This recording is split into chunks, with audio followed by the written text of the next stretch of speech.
The Great Emu War, Australia versus Big Birds. In 1932, Australian soldiers faced an army of 20,000, not enemy troops, but emus. After World War I, thousands of Australian veterans were given farmland in Western Australia. Unfortunately, many had no real farming experience, but they were familiar with machine guns. So, when 20,000 emus began migrating towards the coast and treating the wheat fields like an all-you-can-eat buffet, they did not call for agricultural advisors or fences. They demanded machine guns.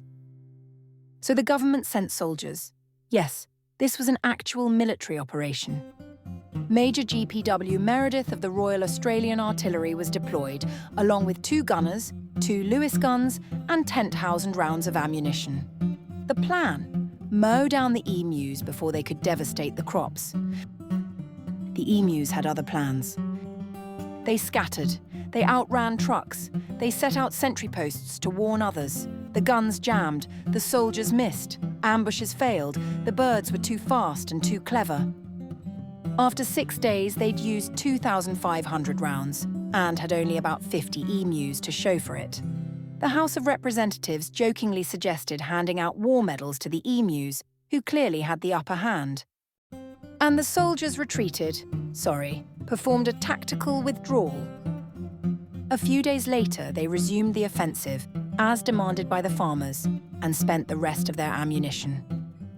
When the operation was finally called off, Meredith reported 986 emus killed.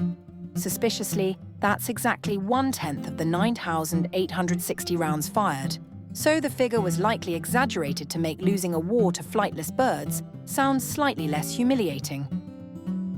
The emus remained entirely unfazed.